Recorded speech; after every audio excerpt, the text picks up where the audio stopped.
heartfelt welcome for everyone who watches the Institute for Foreign Affairs and Trade. Today's session is about space technologies, is about the European space policy, and this is going to be not much of a discussion, but mostly a presentation by our distinguished guest, whom I'm going to present in 1 minute. And then it will follow a discussion. So the format would be divided into two halves, roughly the same size, one presentation and one sort of Q&A session. I would like to raise your attention to the fact that I am receiving the questions beforehand through the chat function of the Zoom application, and I will pose them myself. This is for the sake of clarity and simplicity. Okay, so thank you very much again for joining us today, and extra special thanks for Mr. Mathieu Bataille for joining us and sharing his excellent research developments with us. Mr. Bataille was trained as a political scientist and an international relations expert at Sciences Po universities in Grenoble and then in Paris. After that, he worked as a scientist, as a research fellow with the French Air Force, and now he is with the European Space Policy Institute. Now that's just a very brief introduction, and I would like to pass on the word to you before further ado, because we have a lot to discuss. Thank you very much again, and the floor is yours, Mathieu. Thanks a lot, Tamás, and thanks a lot to the team of IFAT for the invitation. Very, very nice of you. So I will now try to share my screen. So I guess this is working and everyone can see the presentation. So once again, thanks a lot for the invitation. As you said, my name is Mathieu Bataille and I'm a researcher at ESPI. So I will just quickly present ESPI. ESPI is the European think tank for space. To my knowledge, it's the only think tank that is specialized on the study and analysis of space policies in Europe. And actually, we try to analyze these policies through different dimensions. So be it policy, be it economy, but also security and defense, diplomacy, impact on society. And so we are publishing mostly public reports, but also reports for specific organizations in Europe. And so, of course, we have a lot of different formats, public report, briefs, and so on and so forth. So if you want to check that, you can go to our website. We'll be glad to hear from you. So today's presentation is about space defense in Europe. So I will start by a really easy introduction. So basically, space defense is a twofold. It's a twofold concept. We have on the one hand space for defense, which is basically the use of space systems for military applications and for military uses on the Earth. We have four main applications in this dimension: intelligence, surveillance, and reconnaissance, which is basically made of a lot of applications which allow to observe Earth. So in this category, we have, for instance, Earth observation, we have signal intelligence, early warning, meteorology, so a lot of activities. We have also another category, which is satellite communications, so SATCOM systems, which is especially useful during a war, for instance, for the command and control of operations, but is also very necessary sometimes for to be able to pilot drones during operations. We also have the positioning, navigation, and timing, PNT. So PNT basically is the GPS. Of course, we can all guess that during operations, having GPS is really necessary to be able to localize your own troops. But of course, GPS is also useful for precision-guided munitions, so such as missiles, for instance.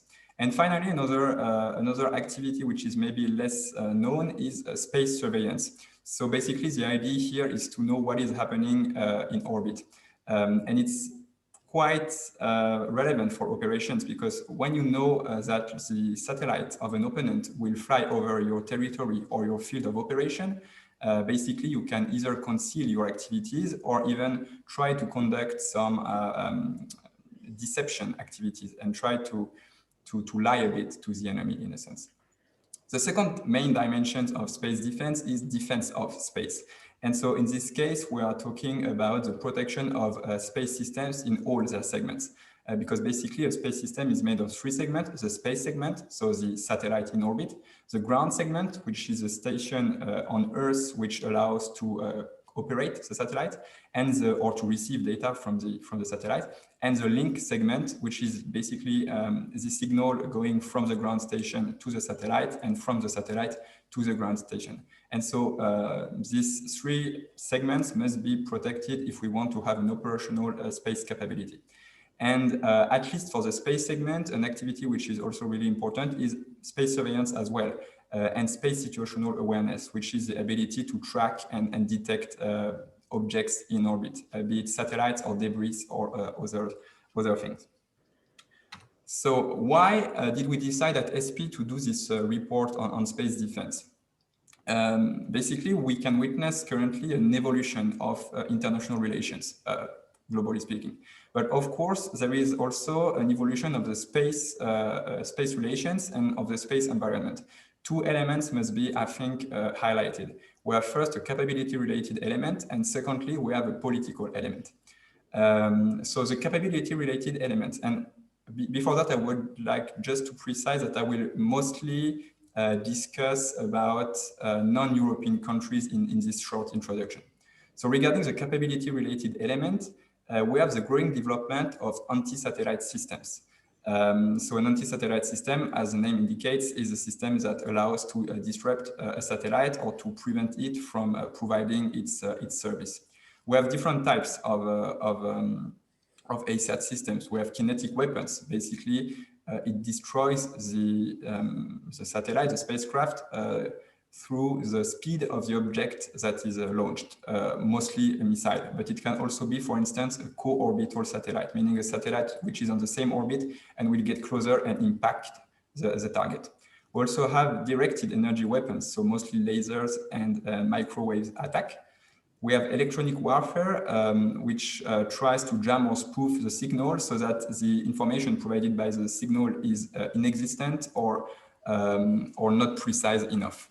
And we have cyber attacks, because basically satellite, like many other domains today, are made of a lot of IT stuff. And so cyber attacks are also quite relevant. And all these types of ASAT systems have a spectrum of effects, and the main distinction we can do is between temporary effects and definitive effects. So this is the first point. The second point is the fact that on top of the development of ASAT system, we also have a development of dual-use systems. So to be clear, space has always been dual-use. Missions carried out by satellites can be used both for military activities or civil ones. But we see the development of some technologies that are very, very interesting in the civilian domain, but which could have an impact in the military domain. One example is the development of RPO technologies, so rendezvous and proximity operation technologies. Basically, the idea is that a satellite can get closer to another one and can help it through repair, refueling. It can also allow to remove space debris, which is a real issue at the moment. So in the civilian realm, it really has a lot of possibilities for the future.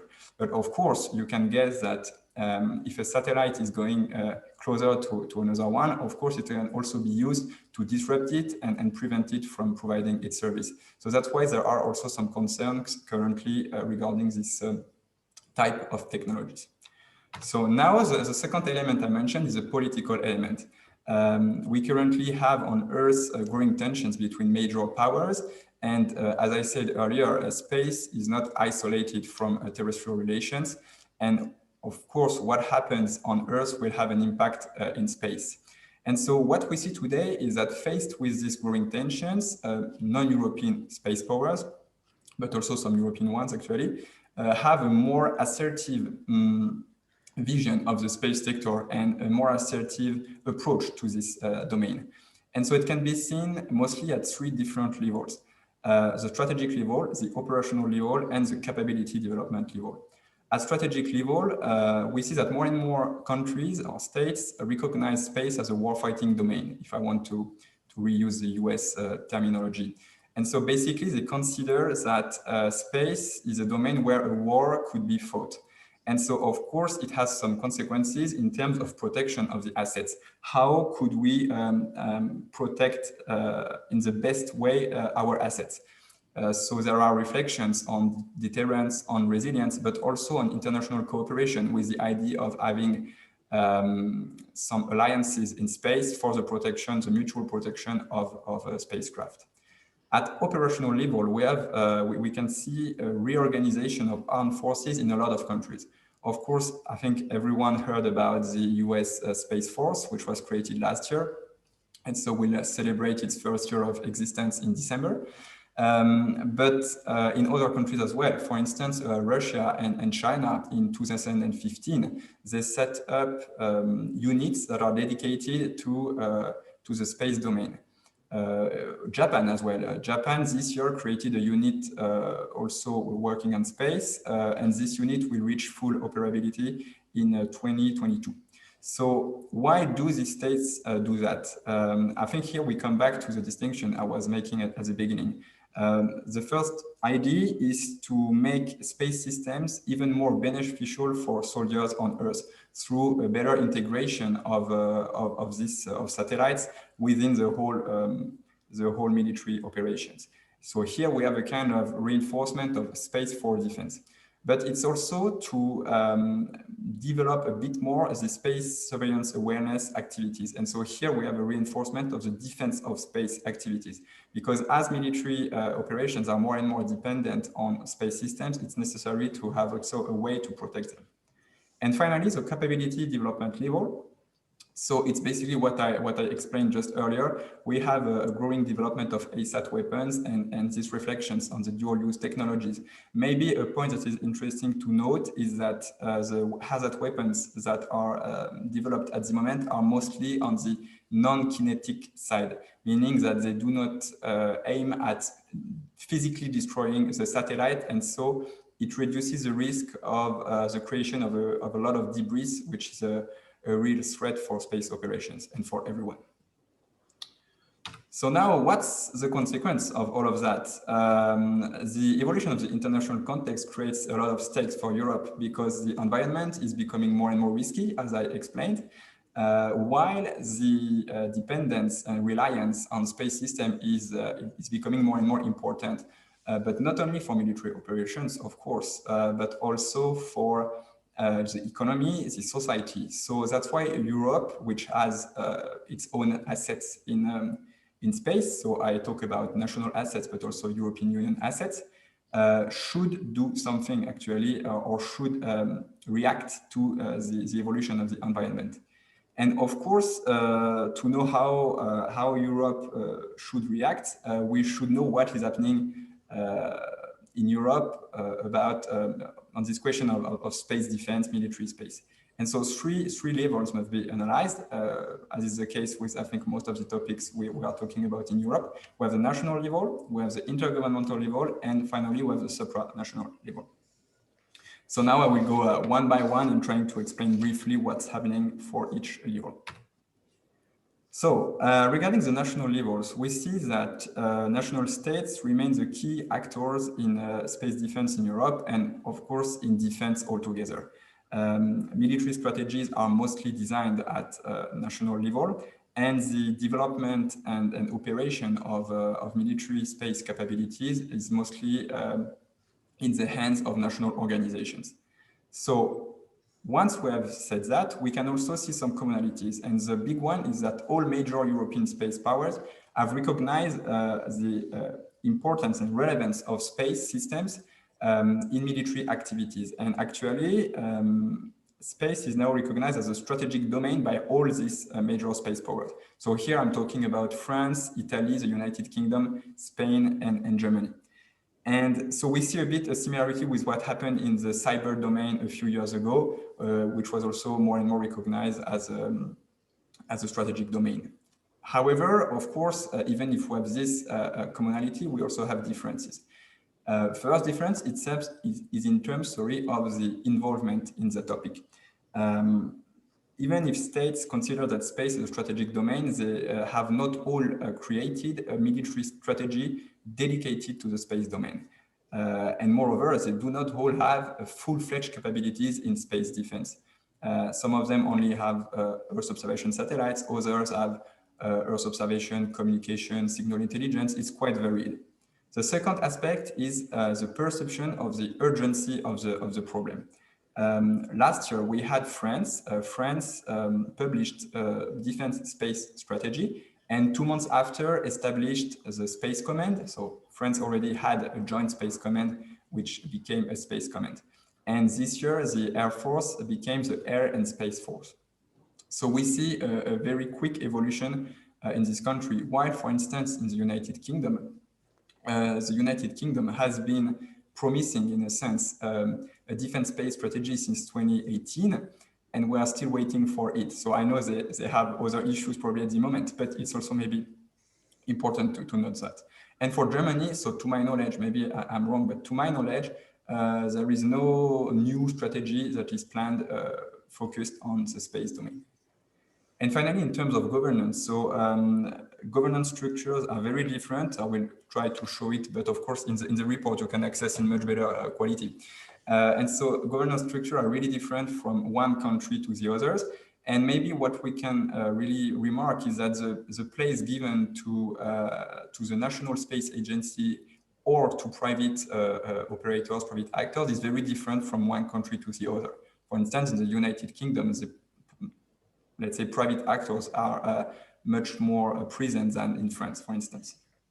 So, and a last point maybe is that we have to recognize that despite these differences, there is no mechanism at political level in Europe which would allow to coordinate these different strategies, which may be a pity if we want to act together.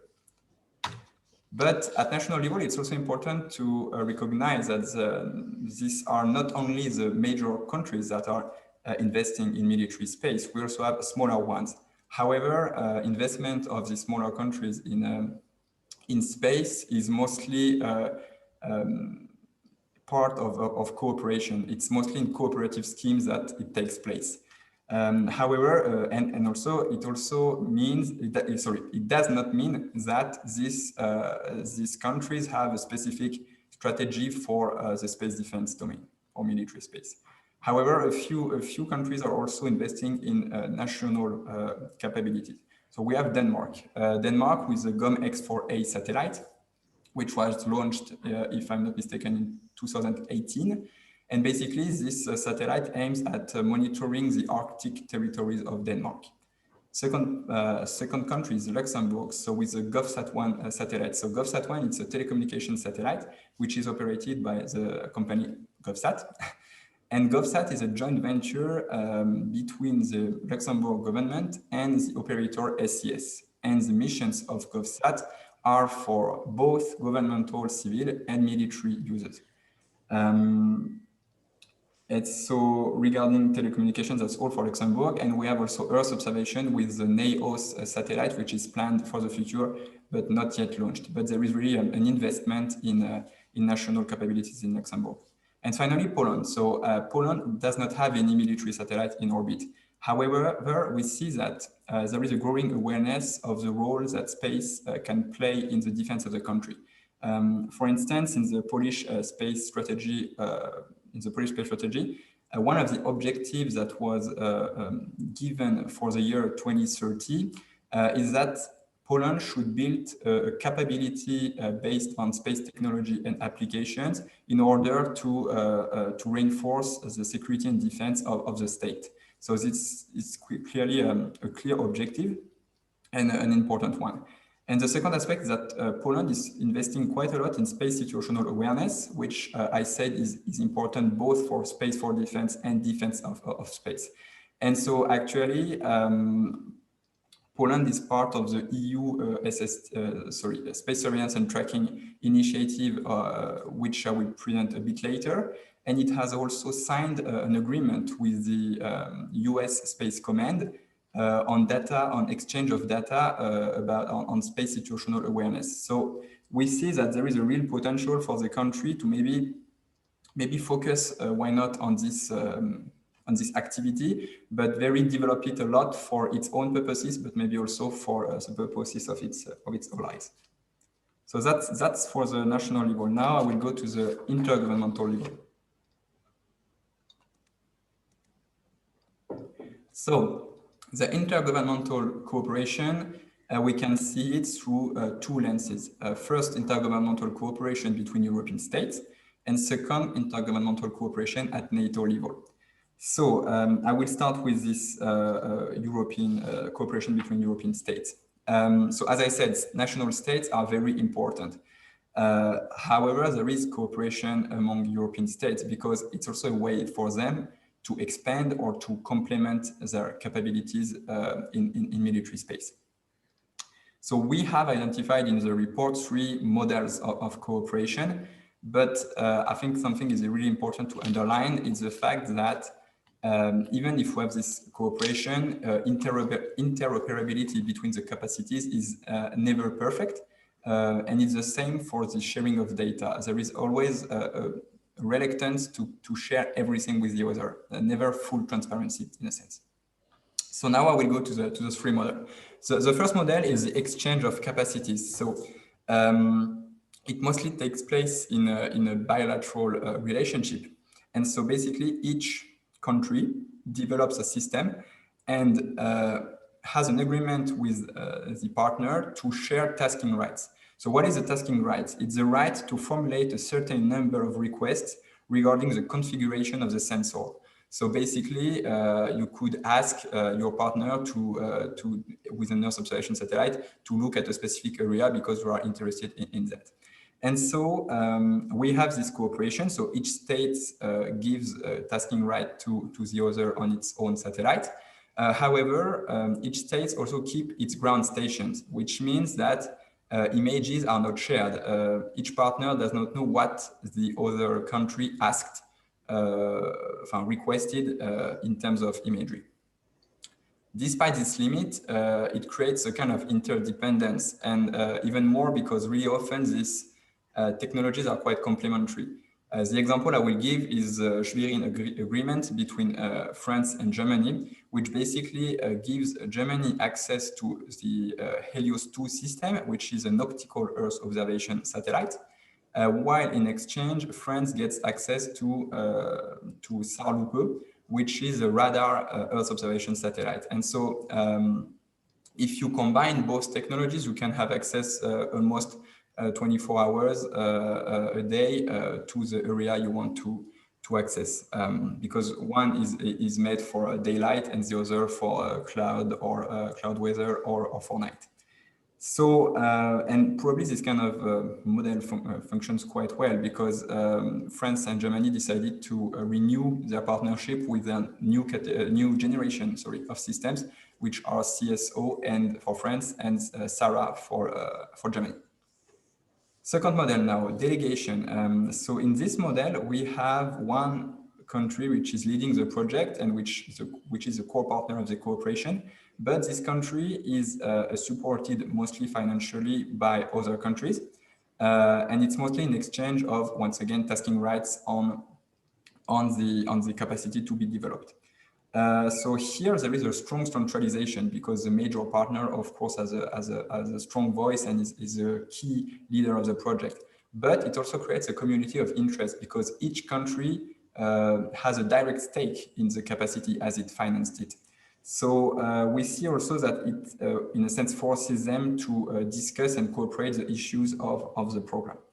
However, once again, the ground segments remain national. And the leading country does not know what the images received by the others are. An example here, it's once again the Helios 2 spacecraft, where France had a 90% stakes, but Italy, Belgium, Greece, and Spain contributed each to 2.5% of the program. And finally, we have the last model, a partnership. So partnership, it's, let's say, the top model in terms of cooperation and trust. So two countries develop a satellite together, and they they both have a payload on this satellite. So it means that the strategic priorities are quite similar because basically there is one satellite for two countries, and also that the level of trust is quite important because you can share some sensitive data such as the orbital parameters of the satellite.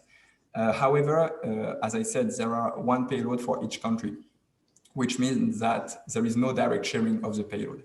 An example here is Athena Fidus, which has been developed between France and Italy. So we have one satellite operated by France, and there is one payload for Italy, one payload for France. Maybe just a limit to this model is that probably it exists also because some technologies are easier to separate, let's say, than others. I think that, for instance, telecommunication satellite, it's much easier to put one payload for each country than is the case for an Earth observation satellite. Once again, I'm not an engineer, so maybe it's not the case, but I really believe it's the case. And so this intergovernmental cooperation raises questions about the protection of systems, because if a satellite or several satellites are relying on the satellite of a partner for their own operations, they also have a stake in the protection of this system. And so what is the best way to do it? Should we rely only on national protection, or should we coordinate to ensure that these assets are defended? That's a question that I will ask at the moment and not answer. Second aspect is intergovernmental cooperation in the frame of NATO. So NATO, of course, is still really important for European defense. It's a cornerstone of this defense, and half of NATO member states have satellites in orbit. Not all, of course, the satellites are not all for military purposes, but at least there is an object in orbit. So NATO used to own its own satellite, telecommunication satellite. The very last one was went out of service in 2010. And so NATO now is really relying on national assets, both for telecommunication or Earth observation. So on the one hand, it relies on the goodwill of states if they want to share data they gain through their capacities. And NATO also established specific programs to lease the capacity of, to pay, let's say, for the capacity of some national satellites. It was the case between 2005 and 2019, for instance, where basically France, the UK, and Italy were paid by NATO to provide the overcapacity of their telecommunication systems. And so in this frame, the sovereignty of the satellite is guaranteed because the satellite is controlled and commanded by the country. However, the payload was commanded by NATO, but controlled by the state. And at the very end, so the ground segment, so the ground station and the terminals were fully under the control of NATO. So we see that there was this kind of division of work between the different levels, which may be interesting for the future. And this program was renewed for the next 15 years with the US on top of Italy, France, and the UK. But maybe what's the most important at NATO level is what happened in 2019. Two things. So first, in June, an overarching space policy was adopted. Unfortunately, this space policy is not public. And so we can also wonder what's the effect in terms of deterrence. But so at the moment, I can't say more on that. And the second aspect is what happened in December 2019, where member states decided to consider space as an operational domain. So what does it mean? It means that now space is considered as important as air, land, sea, and cyber when you prepare the operation. Maybe, and so now I'm more in speculative consequences, but maybe it will also help the alliance to ensure that it gets access to space services and products when they are needed. Because, for instance, it could maybe let's say, simplify the agreements on the exchange of data. Maybe also it will simplify the request of NATO planners to member states. And A last point, which is also linked to the fact that space is now considered as important, is the fact that it will probably be more integrated into the reflection of NATO commanders when they are preparing their trainings, their exercises, or their planning of operations. So we see that, in a sense, space leveled up in the priorities of NATO. However, it raises some questions. For instance, the main question that it creates is what about the Article 5 of NATO, which basically indicates that if one country is attacked, the other will protect it. So when do we consider that an attack against a space system justifies the triggering of Article 5? It's quite hard because basically it's what is the threshold of war? So that's the first key question. But the second one is also NATO member states. There are 13 member states, if I'm not mistaken. They do not all have the same capabilities in space. And so how will NATO manage the gap between these countries? Maybe regarding the developments of what is happening at NATO level, so not much actually, but we can note that in 2020, so in September or October, so it's very recent, it was announced that a space defense center would be established in Germany, in Ramstein. And so the objective of this center would be to share information, to coordinate activities, and to ensure the space support to NATO operations. But once again, it's quite recent, so we do not have much more information.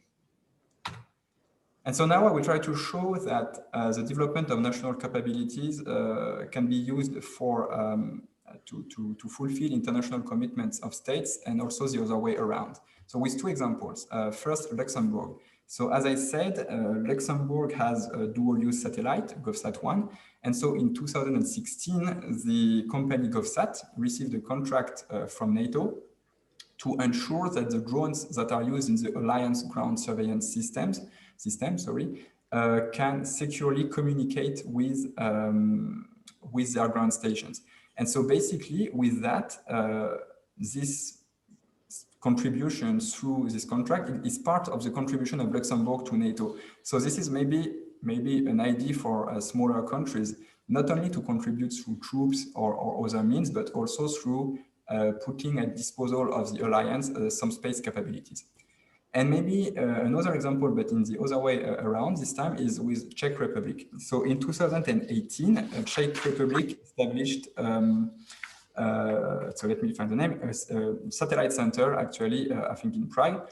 And why did it do that? It did that because it promised NATO that it would create a national element in the field of imagery intelligence. So basically, the satellite center gathers images from satellite and from aircraft and processes these images and provide precise and useful information both to NATO people but also to the Czech authorities, and in particular, the military intelligence service, and in case of disasters also civil authorities. So we see here that the commitment made at an intergovernmental level has also, let's say, good consequences on the national level. And maybe a last point we can think about for this development of national capabilities is space surveillance awareness. In a sense, it's an easy thing to do because you do not have to launch something in orbit. It's mostly on the ground. And so maybe it could be a way also for smaller countries with this new importance given to space by NATO. So to develop a space surveillance capability and then to put it at the disposal of the alliance as a part of the contribution of the country to NATO. So that's just an idea. Now, so the supranational level is the last one in a sense. We see that the European Union is more and more invested in both the space and the defense domains. So very recently we had the DG, so the Directorate General for Defense, Industry and Space, which was created so last year in December, and which really shows the intent of the EU to increase its involvement in these topics. And so there are synergies between both domains. These synergies have been recognized by EU officials, and they are also visible in the projects that are led at EU level. And so it makes the EU a relevant forum also for space defense issues. So one more, because we already have NATO, we have maybe intergovernmental cooperation. Now we have the EU. So it makes a lot of fora. So regarding the EU initiative in defense, we can make the distinction maybe between major policies and major mechanisms and initiatives. Sorry. So in terms of policies, we have the Common Security and Defense Policy, which was created in 2009 with the Lisbon Treaty. So basically, the objective of this policy is to provide the EU with an operational capacity and also to lead member states towards a policy of a common defense of the continent. And in any case, it's really the foundation of maybe not all, but at least a lot of EU initiatives in the defense domain. We also have the EU Global Strategy, which was adopted by member states in 2016. And so, the correct name is a Global Strategy for the EU's Foreign and Security Policy. And so the objective, this strategy, it's basically the strategic posture of the EU towards, let's say, the rest of the world. So it shows what the EU wants to do in the strategic realm. It sets 5 strategic priorities, and of interest to us, it also really underlines the role that space can play in the security and defense of the European continent. And so this emphasis on the importance of space is also present in the European Defense Action Plan, which was decided, which was also adopted in 2016. And so here, the idea is to incite states to develop in common military capabilities through the pooling of their resources and through a greater cooperation among them. The main objective is really to avoid unnecessary duplications, as it's not good also for the competitiveness of the industry.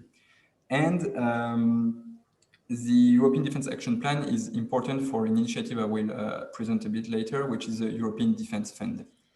And so, as I said, we have major mechanisms and initiatives or organizations actually throughout the whole capability life cycle. So from the development to the use through the funding of capabilities.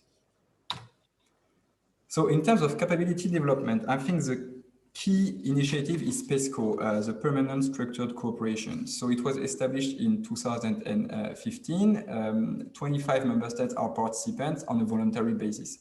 It's not forced, of course. The objective, as is written, is to jointly plan, develop, and invest in shared capability projects, but also to enhance the operational readiness and the contribution of member states' armed forces. And so what's interesting is that the identification of the capabilities to be developed remains in the hands of member states. And once these capabilities have been developed, their ownership will also be in the hands of member states. But the key aspect, I think, of PESCO, and I think it was the first time for an initiative in the defense domain at EU level, is the fact that commitments made by member states in the frame of this project are legally binding. And that was quite new at the moment. So currently we have 47 projects that have been decided, I think, in 2 years, apparently, approximately, sorry. These projects span across numerous domains, training facilities, maritime domain, C4ISR, and also space. We have 2 projects dedicated to space. So one on a EU radio navigation system, so to have a military PNT system, and one on space situational awareness, because once again, it's a key issue. On the capability development level, we also have the European Defence Agency. So it was created in 2004, and its role is to foster cooperation between member states in the development of defense capabilities at both research and development level. And so to reach this objective, its key role is to define military needs in a lot of different capabilities, including space capabilities. The European Defence Agency publishes 3 main documents, or 3 documents of interest to us, which are the Capability Development Plan, which allows to define the future capability needs. The second document is the Strategic Context Cases, and the last one is the Coordinated Annual Review on Defense, which provides a description of the capability landscape in Europe. And for your information, I think the first card will be published tomorrow. So if some of you are interested by this document, I think the EDA will make an event about that. Now, capability funding. So the European Defence Fund that I mentioned a bit earlier. So it doesn't exist yet. It's planned for the period 2021 to 2027, currently with a budget of 9 billion. While originally 13 billion were planned, but with the current crisis, we had to reduce budgets at all levels, let's say. And the EDF aims at preventing that a project of development of a capability be cancelled because of a lack of funding. So this is the primary objective, but there are also other objectives, which are to save money, so to avoid the waste of resources, to avoid necessary duplications as well, to increase competitiveness, and of course to increase also interoperability, hoping that if you develop a capability in common, of course, when you have to use it, it's much easier. So this is the key aspect of the EDF, and the fund will be provided only for collaborative projects. The second important point is that when a project is developed in the frame of PESCO, it gets a bonus in terms of funding. I think it's a 5% bonus. So once again, to incite states to take part in PESCO. And the third aspect is that it provides funds for capabilities that have been considered as priorities under either the common foreign and security policy of the EU or under NATO. And so here it really shows that the EU does not want to be a competitor to NATO, but really work as a complementary partner. Now, regarding capability use, I will go really quickly on the EU military staff, which is basically the team which coordinates the military instrument of the EU and which has also a role in the Secretariat of PESCO, because it makes sure that commitments of member states are in line with what has been considered as priorities. And we'll go to the EU Satellite Center. So the EU Satellite Center was created in the 90s, but it became an agency of the EU only in 2002. And it's really the perfect example to show the synergies between space and defense, because they are working in both domains in that sense. So the SATCEN provides geospatial analysis and products based on satellite imagery to European stakeholders. The imagery comes from free sources, commercial sources, but also agreements with states to get access to their national capabilities. And so with that, it aims at helping decision makers in Europe, either at the EU level or also at national level, to have a better understanding of the situation, and so to help them taking appropriate decisions. The SATCEN is responsible for one service of Copernicus, so the EO program of the European Union. And so it's responsible for this service, where once again it helps decision makers to take better decisions in a sense. It also has a role in the EU SST initiative, so Space Surveillance and Tracking Initiative, because it's a front desk of these initiatives, and it's people who want to benefit from the products of this initiative have to go through the SATCEN. But once again, I will develop that a bit later. So what we see with this presentation is that we have a coherent framework at the European level, or at least a framework that was thought to be coherent. At the moment, actually, the European Defence Fund is not even created. We already have some projects that have been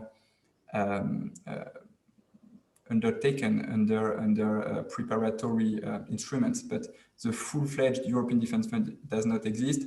The parallel structure cooperation is quite young. So we will see in the future if it's really coherent, but on the paper, let's say it's really coherent. Each tool is complementary from another one. The second point to note is really that the EU does not want to replace member states in the field of defense, but they really want to be a facilitator of cooperation, more than a leader, actually. And it can also be seen in the fact that some of the initiatives I mentioned are not managed at supranational level, but much more at the intergovernmental level, as is the case of PESCO, for instance. You can see, I think, on the right, the figure I provided in the report on the what is doing what at EU level, and we see that some key agencies or initiatives are managed at the intergovernmental level and not at the supranational level. So that's something we can keep in mind when we discuss about the EU. Now, regarding EU initiatives in space, here as well we have policies and programs. The major policy is the Space Strategy for Europe, which was published by the European Commission in 2016 with 4 strategic goals. But what of interest is that one of the objectives of this Space Strategy for Europe is that Europe become or ensures its freedom of action and autonomy. And so to reach this objective, the strategy really highlights the strategic value of space systems for Europe, including for security and defense. It's seen as a key tool to ensure this security and defense of the continent. Moreover, in this strategy, the synergies between space and defense are really underlined, highlighted, and also the importance of the duality of space systems, which I will explain also a bit later. The second point, so it's let's say a policy which is as long whose title is as long as the paper itself, is the regulation establishing the space program of the Union and the European Union Agency for the Space Program. So basically, this is a strategy which is still under negotiation. Let's say that 90% of the paper has been approved, but now we are still waiting for the financial aspects, because we are still waiting for the EU budget for the next 7 years. And so this regulation will be the framework for EU activities in space, at least for the next 7 years. And it aims at simplifying and streamlining EU efforts in space, and also at making the rules that already exist be a bit more harmonious with each other. And here as well, we see in this policy that the importance of space for strategy and defense is presented as is underlined. So now I will quickly describe the 4 main programs of Europe in space, and we'll try to speed up a bit. So we have 4 space programs, so either already existing or planned. And all these programs are dual use, which is also a way for Europe, in a sense, to get a foothold in the defense domain. So we have Galileo and EGNOS, which is basically Galileo is a European GPS, and EGNOS, it's a system to augment the signal of Galileo and to make it a bit more precise. This is a key aspect of the European Space Program, because the EU owns and operates through the European GNSS Agency the satellites of the constellation. The full constellation should be operational, I think, next year. It was planned to be this year, but I think now it will be next year. And it will offer 4 different services: the open service, the commercial service, the public regulated service, and the search and rescue service. And what is of interest to us is the public regulated service, because basically it will be only for government authorized users or authorized users at EU level. And it is planned to be used also for military purposes. And it was promoted as such by EU officials. However, it's also important to note that in the end, these are states which will decide whether they want to use this service as a military, as a component of their military operations or not. It remains within states' hands. The second program is Copernicus. So Copernicus, as I said, is the Earth observation program. It's made of national satellites, so which are called contributing missions, and EU satellites, the Sentinels-1.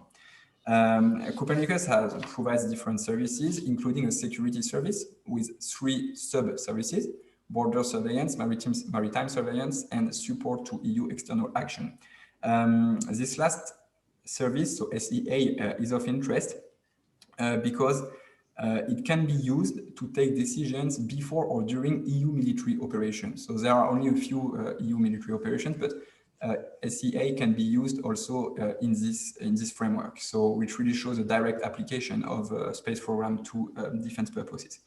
And the European Union and the European Commission and EDA have also led reflections on how to better use Copernicus for military actions. But to be honest, at the moment, I don't know what the status of these reflections.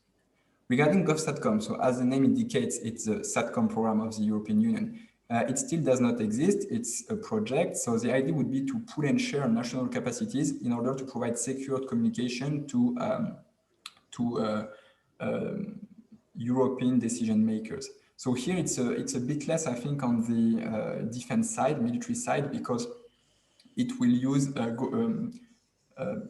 governmental communication satellites and not military communication satellites. So, but it remains a key project for the next year, and it's important, I think, to talk about it. And finally, the EU SST initiative, so which is useful for defense of space and space for defense, of course. As I said, the idea is to create a European catalog of space orbiting objects. And so to do that, the European Commission created this initiative. And basically, member states gather their national capabilities and exchange data on what's happening in space.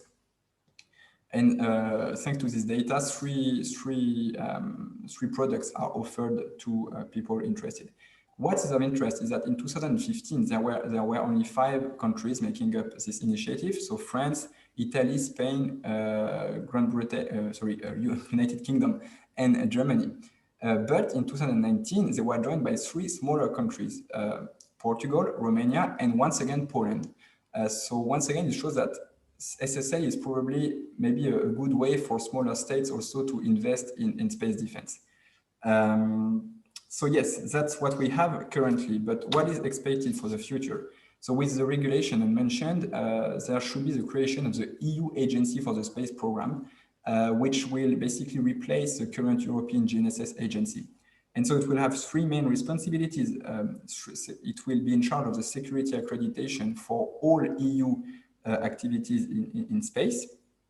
It will also have responsibilities in the user uptake activities for the program components, so to encourage people to adopt space capabilities of space services coming from European assets. And the last point is that it will have a role to play in the development of downstream applications, also for all components of the program and not only Galileo. A second point is very recently, Commissioner Breton mentioned the will maybe to create a European SATCOM constellation based on what is done by, for instance, Starlink or OneWeb, SpaceX or OneWeb. So we would have a constellation around the Earth and which would provide communication to the European continent. So the first idea is to bridge the digital divide in Europe. And the second one is also to reinforce European strategic autonomy, especially with the idea of developing these quantum networks that Thierry Breton really likes. So we see that we have defense and space that both are intertwined and integrated with each other. So now that we know that we have that, what can Europe do for space defense, in the space defense domain? So we see that, as I said, there is an evolution of the environment, and so Europe will have to react. However, space defense is a defense topic, and so we still have some barriers or some specificities in this domain that will have to be overcome if we want to go further, and for instance, to create a European space defense and security strategy. So the first one is sovereignty concerns. Of course, national states, as I said, remain predominant. Second one is that we do not have a shared vision of the capabilities we want to develop in a potential cooperation for space defense. Do we want full-fledged and top-notch capabilities? Do we want only the minimum which could be efficient? What do we want? A third point is that here as well, we do not have a consensus on the degree of European autonomy we want in space defense. Do we want full autonomy? Do we want just partial one and rely on third countries? It remains to be seen. And finally, there is also, as for NATO, basically, this gap in industrial and technological capabilities between member states in Europe. So what we did at ESPI is that we think that 7 elements must be taken account when we want to, let's say, to think about a European space security and defense policy. The first one is to agree on a shared global vision. As I repeated several times, space defense, it's above all, it's defense. And so if you want to cooperate in defense, you have to probably share a geopolitical vision. However, European states do not have the same objectives, do not have the same priorities, the same concerns. For instance, I'm not sure that countries of the Visegrad group have the same approach to the geopolitical world than Portugal or Ireland, for instance. And I think a key question in that is really the question of European strategic autonomy. Do we want Europe to be autonomously, to be strategically autonomous, or do we want to continue to rely, at least partially, on third countries? This is a question that has to be solved if we want to have a joint vision. And so once we will have solved that, we can propose this joint vision, and this joint vision, of course, will be very likely complementary to NATO, because once again, we are not in a competitive relationship. Second point is to ensure complementarity between all levels. As I said, institutional efforts in Europe are being done at 3 levels: national, intergovernmental, and supranational. And so it will be necessary to ensure coordination and complementarity between these levels, and to ensure also and to clarify the responsibilities of each level. So what could be imagined, in a sense, is that we have a cooperation at supranational level when it's necessary. And so in that case, the EU would have a role of political leader. Then we could have cooperation at intergovernmental level when it's possible. And here, the EU would be more a facilitator. And finally, we will stay at national level if national concerns, sovereignty concerns, are predominant for some aspects. Third point, there is a need to reinforce trust among partners. There is, of course, some trust between European member states, but it must be still enhanced if we want to go further in the work on space defense, because at the moment we can have some disagreements based on diplomatic orientations of countries or the concerns regarding industrial competitiveness and so on and so forth. And once, let's say, trust at political level is reached, we also have to be sure that trust exists among operational partners, because sometimes you have some agreements that are made at political level, but are not really respected at military level, because some people are reluctant to share information with others, especially in a multinational framework. So here, maybe we can try to think about the training of military people, maybe show them the value of cooperation, etc. Fourth point is the fact that we have to reflect on a military doctrine for space. It won't be easy, because basically some European states are not at ease with talking about the use of force. But given the existing and evolving environment in space, with, as I said, space being considered as a warfighting domain, probably it will be important to think about a joint doctrine. But it's not really yes or no, will we use force in space? It's more, what should we do in case something happens? We have to have this joint vision and to be prepared. And of course, this joint vision must be based on the actual situation of European assets in orbit. And what is their political value, economic value, military value, etc. And so it can lead to reflections on 2 main concepts, which are deterrence and the right to self-defense in space. I think these are the cornerstone of any discussion on a doctrine in space, on the use of force in space. Sorry. And finally, two elements that are linked to the industrial aspects. First, if we want to have a space defense industry in Europe, we need to have a space industry. And at the moment, the European space industry is a bit in trouble because of international competition.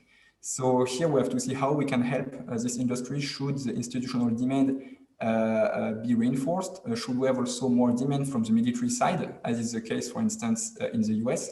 That's a question to be asked. And finally, with this industrial aspect, we also have the fact that if we want to cooperate in space defense, we have to think about the distribution of industrial competencies between member states. Because I think that in the field of defense, it's quite hard to have industrial complementarity between states because of the interdependence it creates, and so the loss of autonomy. While in space, it's basically the basis of the European space industry. So how should we do for space defense? The fact is that if states agree to cooperate on space defense because they are interested in developing their industrial capabilities, we will have an issue with this redistribution of competencies because, as I said earlier, we have a gap in terms of industrial advancement between some European countries and others. And so it will create problems for cooperation in a twofold manner. First, either we decide to have an immediate intergovernmental cooperation. And in that case, the states that are not advanced enough will have to make a huge investment and it will be quite hard for them. Or we can have a more incremental intergovernmental cooperation, so starting with a few countries that are already quite advanced and then integrating the others. But in this case, countries which would have cooperated from the start will also continue to advance the industrial capabilities. And so the gap will maybe widen between them and the other countries, and it will be hard for the others to catch up and to be integrated. So maybe two alternatives we could propose would be to have either an immediate supranational model, which would be managed by the European Union, a bit a bit different from what is done at ESA level.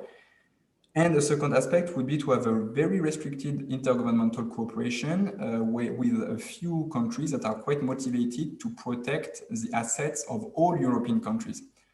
So it raises a lot of questions, of course, in terms of trust, in terms of independence and so on, but maybe it's the best way to reach this common security we are looking for sometimes in Europe. And to finish, I think that these 6 points I mentioned are really based on political will. The thing is that we need political will from the European member states because they have to accept changes in governance structures. And we need political will also from the European Union because it has to come with a joint vision that is compelling enough for member states to accept it, actually. And the thing is that I don't think that in space defense, and maybe in defense domain, broadly speaking, that the spillover effect will work. Actually, there are these sovereignty and national security concerns. And because of that, we need a political impetus if we want to go further in cooperation. So, and really to conclude very quickly, so these are the elements we have to think about and to overcome if we want to draft a European space security and defense policy. Now, while writing this policy, we have to think also about other things. So first, the policy in itself. What is the nature of the policy? Is it one document, several documents? What are the objectives of the policy? What is our relationship to non-European countries, and so on. The other dimension is the systems operation. In case of crisis, what are the responsibilities? Who is responsible of what? We would have to define quick operational processes. We would have to define what are the systems we want to use to react, if we want to react. What are the systems we want to protect? Do we protect commercial systems as they are sometimes used by defense actors? These are all these questions that have to be solved. And finally, for reflections on the capability development, we have what is the nature of the capability we want to develop? For instance, do the European member states want to develop ASAT systems? That's a question. How do we fund them? So here we have the role of the EDF, but maybe other processes are possible. How do we develop them? Through extensive or restricted cooperation, through balanced or unbalanced cooperation? This is a true question. So what we can say is that at each stage of the development of this policy, some questions will arise, and they will have to be solved if we want to do something. So I thank you very much for your attention. I'm really sorry I've been a bit long, but I'm looking forward to your question, and I hope we will have an interesting discussion. Thank you very much, Mathieu. I think I'm absolutely impressed, and I'm pretty sure that all of our audience is equally impressed by this presentation. This was, of course, a little longer than expected, but so thorough. Not to say. So thank you very much. Again, I raise your attention to the fact that for the remaining time available, I will pose the questions of me myself and also as of the audience. So I really welcome them in private chat through Zoom, but I already got some, so I refrain my own questions for the time being, and let's just move on with the questions. We talked about quite a lot about the different types of cooperation between nations, and you underlined the primacy of the nation state in space issues as well. So one of the questions point to regional cooperation frameworks like the Visegrad 4, whether small countries with no long history in space industry could cooperate in order to enhance their space industry activities, or they necessarily have to have some of the big players in. Can be there a Visegrad framework for space? I would say that two things. Either you want it immediately, and in that case, if you do not have the industrial capabilities in-house, in a sense, it may be difficult to develop, let's say, top-notch technologies for your military needs. Otherwise, another way which could take a bit more time for sure is the fact that now, if you want to develop satellites, you do not need anymore to be a major prime manufacturer. For instance, you have all these small satellites, which are CubeSats or even microsatellites, which are quite light and quite easy in a sense to build. And so these satellites are more and more being built by universities, for instance, universities. So maybe you can start by creating this skilled workforce within universities through programs with CubeSats, and these CubeSats can, of course, also carry out some military components, maybe to test technologies and so on. So it could be a way. Otherwise, I think, of course, it also depends on how much money you're ready to spend in the program. The thing is that I guess that, for instance, speaking about the Visegrad group, I think that states, if they do not have, once again, the industrial capabilities, they could also buy a military satellite to a main prime manufacturer. Of course, it would not help to develop this skilled workforce in the countries. But if you have an immediate need, I think it would be the best way to go. So I would not suggest, I'm not in a position to suggest anything, but I would say that probably the best way to go would maybe to do both, actually. So first to have this satellite, also to see how the process is working, basically, because I think that the customer could have a say in the manufacturing of the spacecraft or the design of the spacecraft.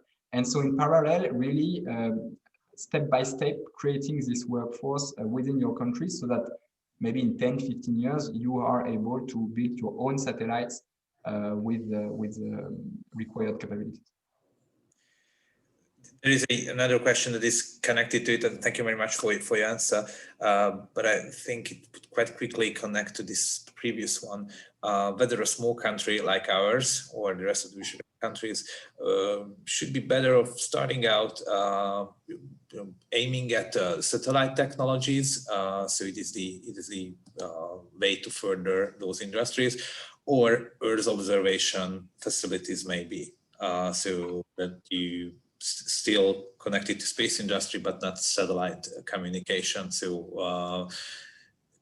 what would you choose, or this is not a question of choice? So how do you see? When you mean Earth observation capabilities, you mean also a satellite or a ground station, for instance? Yeah, the ground station.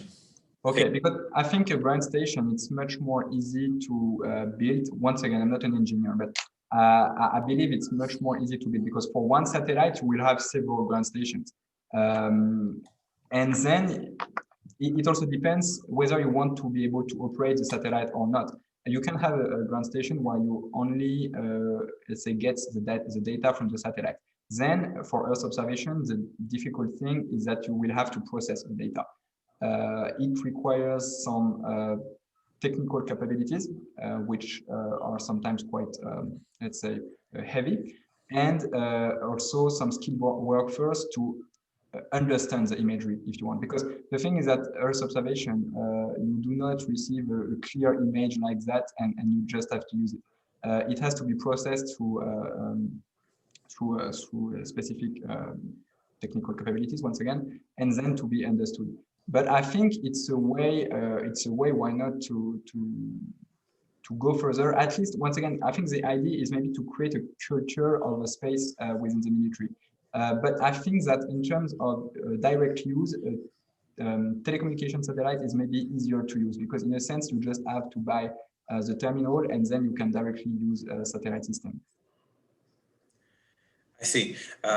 Now one of my own ones. So if I understood well, at this stage for smaller countries, the most important thing is to create a sinews of the industry in terms of people, in terms of know-how. Is this a thing that you were pointing at, or am I misled by my own thoughts? No, I agree. Once again, it also depends on the strategy of the state. I would say that if you just want to benefit from the service provided by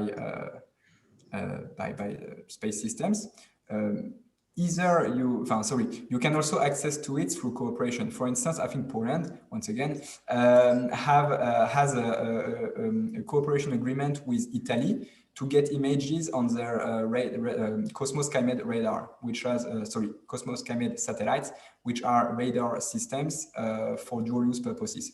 And they also have an agreement for an UpSat, another satellite. I don't remember exactly. I think it's an Earth observation one, but I don't remember exactly the technology. But if it's an immediate need that you have, you can either also get only the service through cooperation, or even through EU capabilities. And here I will continue to promote a bit the satellite center of the European Union. But the thing is that if you need imagery, a specific image of a specific area, you can also make a request to the SATSEN. It's a job of the SATSEN also to do that. However, if the strategy of the country is to develop really its own capabilities at national level, and if, let's say, Hungary or Czech Republic wants to be able in 20 years to build its own satellites for military purposes, I would think that creating this workforce is necessary. I see. Thank you very much. I think the next question is about this. Do you think that based on what has been said during this session, strengthening space industries in member states would eventually lead to the strengthening of NATO capacities as such? Would such a development lead to a stronger NATO, in your opinion?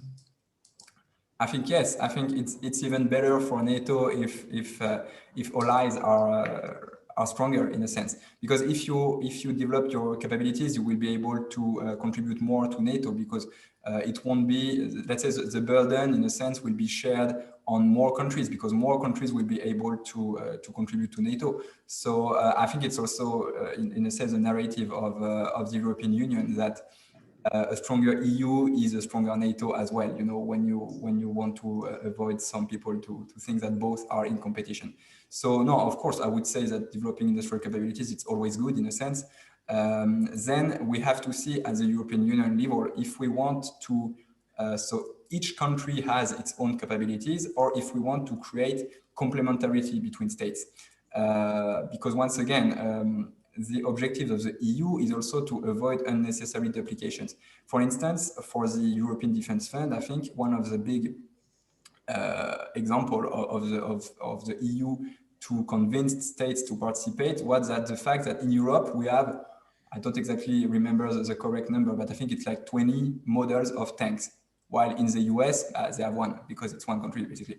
And I would say that it would be the same for the European space industry, in the sense that if we all have industrial capabilities but the same ones, what's really the interest? While creating, once again, I know it will be complex, but creating complementarity between industrial, let's say, complexes will be maybe the way to go. Thank you. You shortly mentioned in your presentation that including this whole thing under a NATO umbrella, or in a NATO framework, better say, would lead serious questions with regards to with regard to Article 5, with regard to collective defense, and I would also add the extra layer of the deniability. I mean, me, as part of the security community, would have, no clue whatsoever what has happened in space. So if anyone would ask me if there should be any steps taken because this satellite or that other kind of facility has been hurt by another object, I would say, should we take a common action? And I would say, I didn't know. It's up in I didn't know about that. Okay, maybe I'm caricaturing myself, but you got a question. So isn't it a very serious problem? I think yes, because you have two main problems, I would say. Let's start by the easy one, in a sense, which is the debris, which are the debris in orbit. So in orbit, you have a lot of debris, like several millions, to be honest, from 1 millimeters to several meters.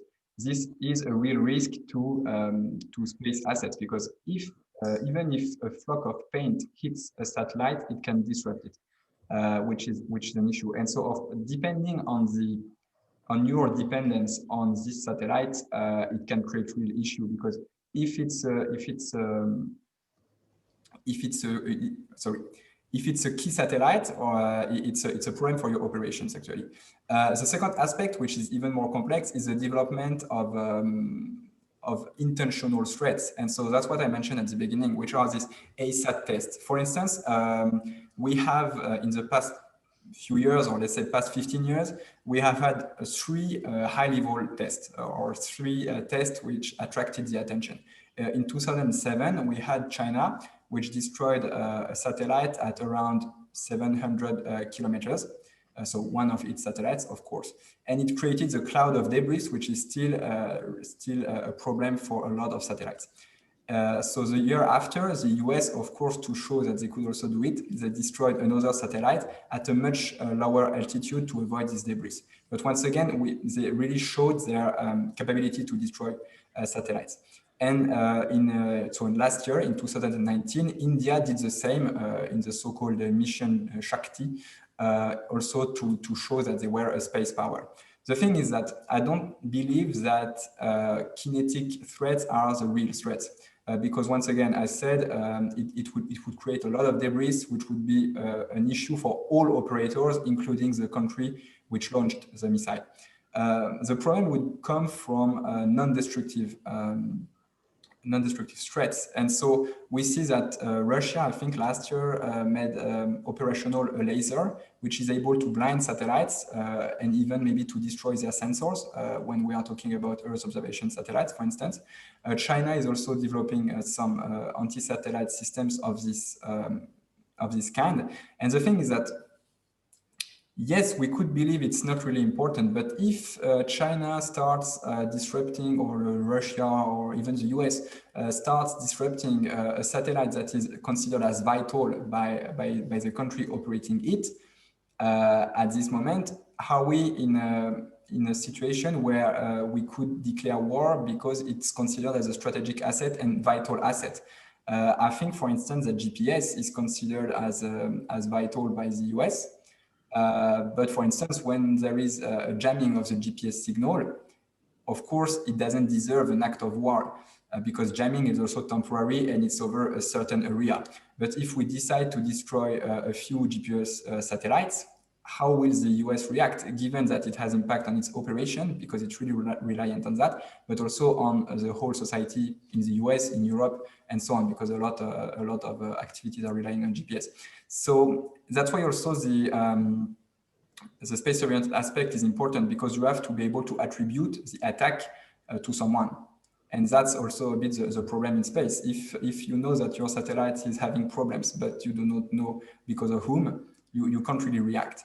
And that's why some countries, France, for instance, has decided to create small satellites which will basically patrol around the important satellites in order to monitor the space around the satellite and to be sure that no other spacecraft will come and try to spy or to do any unfriendly act, let's say. So I don't know if I replied to your question, otherwise please tell me. Okay, thank you very much. I think we received a comment that space domain awareness is also a tool for forensics if done well. I'm not exactly sure what is this pointing at, but I think space domain awareness is like something that can be used in many fields. No, this is what I'm thinking of. So there was much talk about how all those things could work outside of the era of the domain of war fighting or war. So the phrase that you saw. So there are many civilian uses as well. In the space domain, for sure. If you take also the example of the United States, the Department of Defense was responsible for space surveillance. And now, under the Trump administration, there is a move. So it should happen probably next year. But this responsibility should be given to the Department of Commerce, which really shows that it's now not only a military matter, but also a civil matter, because you have more and more activities in space, which is creating more and more value. So you have to protect this asset.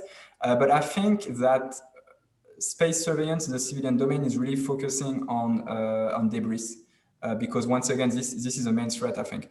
And also, it's also good to note that some companies are developing also space surveillance assets. So we have Leo Labs, if I remember the name correctly, which has its own radars and which is able to provide some collision avoidance warnings to operators of satellites. So of course, and I think in the near future, it will be much more a matter of civilian people than military people. Even if once again, it's also the basis of all space operation, including for military space operations. I see. Okay, then I just go with. I have two very important questions, or at least I feel them very important.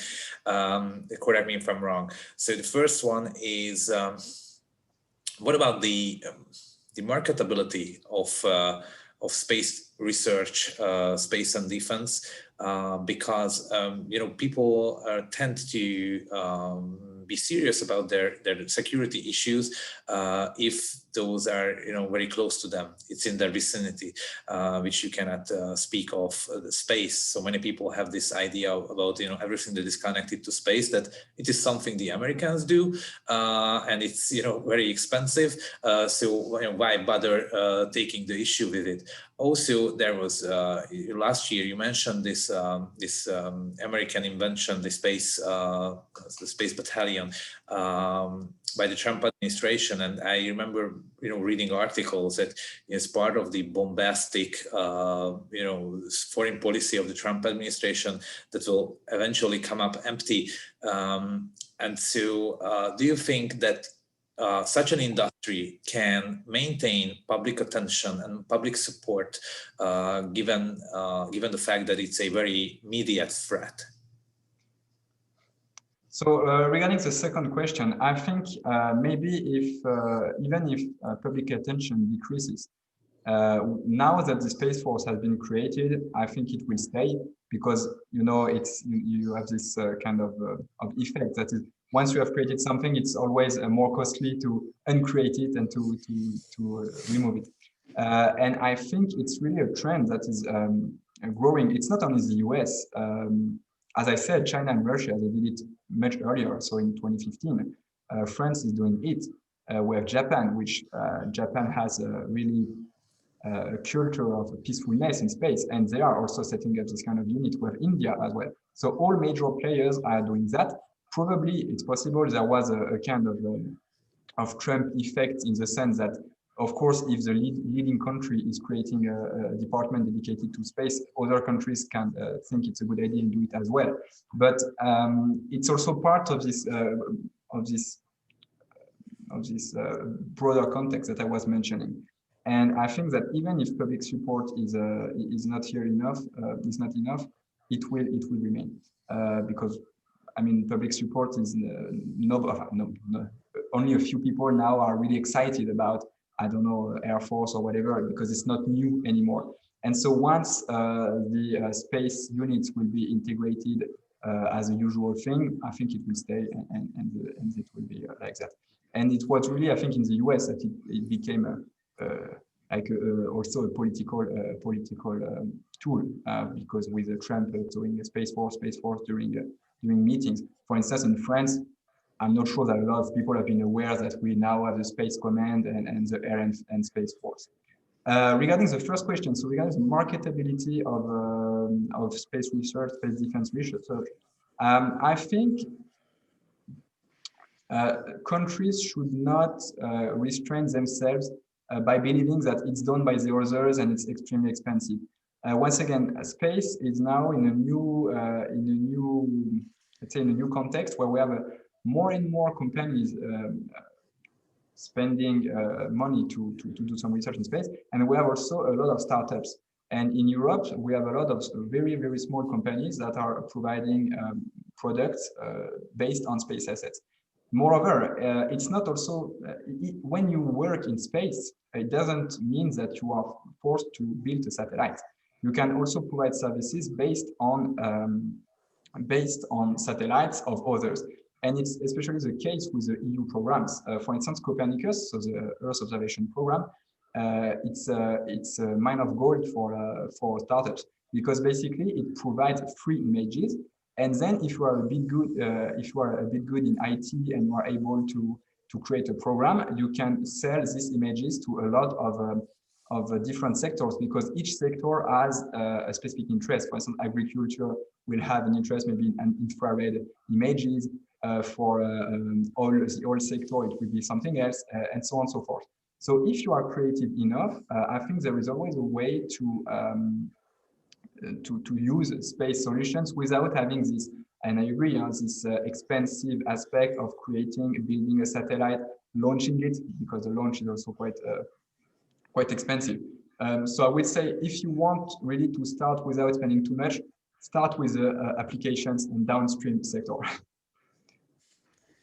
I see. Because Hungarian context was a little different. We are just making our first steps in this path, and a couple of weeks ago there was an announcement about the space research and its funding, and I remember that the press was not particularly gentle about the issue, because it sounds like a luxury item for a country of this size. But the thing is that, so a usual argument, let's say, of the space sector is that €1 invested in space, it's €3 back on Earth. So maybe it's a way. And maybe also something that I didn't mention, because if you want to invest in space research without having this defense aspect, you can also go to ESA, the European Space Agency. It's also here to help, I think, countries to develop their capabilities. Not in the military field because it's an agency, a civilian agency, and not working on defense purposes. But at least if you want space research for everything else, you can also go to ESA. There are some cooperation mechanisms that exist, and which can help countries to invest in the space sector. I see. Thank you very much. We are very short on time because actually our time is up, but maybe just one last question. And I cannot promise it's going to be an easy one. Maybe not for me. I mean, which one was easy? Obviously. What about non-state actors? Because some people consider, and I'm not talking about some shady Middle Eastern group of people hiding somewhere. I'm rather talking about like Elon Musk and this Starlink project.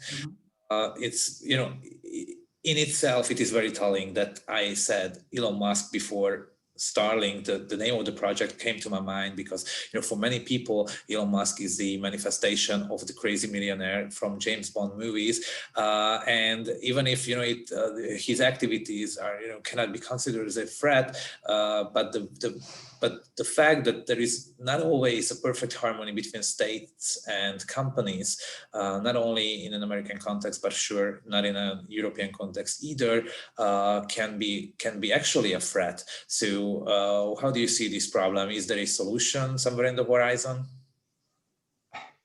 So Elon Musk, yeah, no, it's a true question. I agree that, and I personally speaking, I do not always share what Elon Musk is doing. And I agree that for me, there is a need for regulation of these private actors, but the thing is that it's really complex.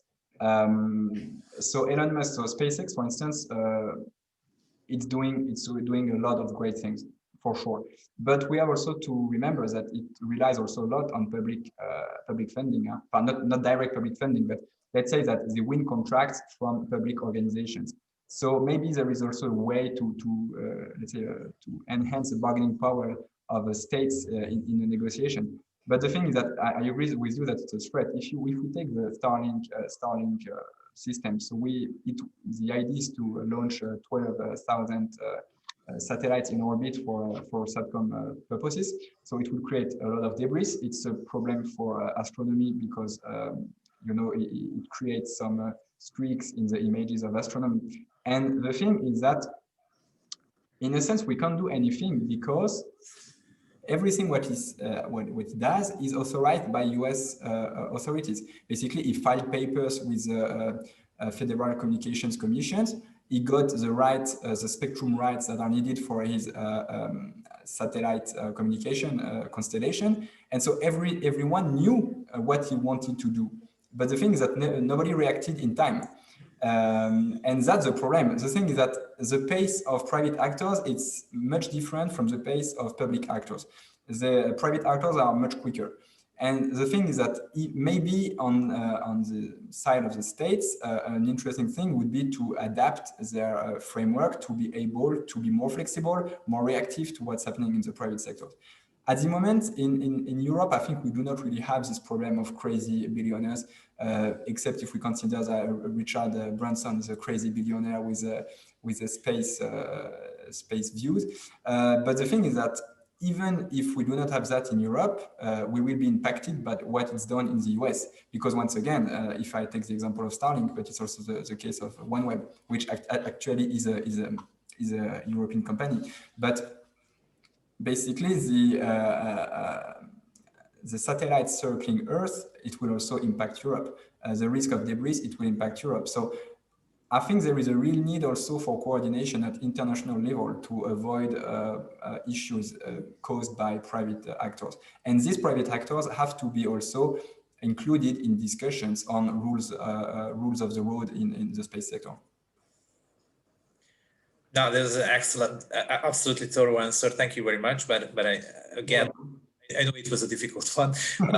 So thank you very much. Also, thank you very much for having this presentation and also, bearing the blunt of our Q&A session. Thank you for this invitation once again, and I hope you enjoyed and our attendees enjoyed as well. Based on the number of participants we did, and I can definitely tell you that I did. Thank you. It was an enlightening one, and I really hope to get back to this issue. Whatever you want. Yeah, so don't be surprised if you get any further invitations from the Institute of Foreign Affairs and Trade. But for today, thank you very much for coming and sharing those with us. Thank you very much. And thank you for our audience to having joined this conversation. Thank you for the questions. Have a very nice evening, and thank you and goodbye.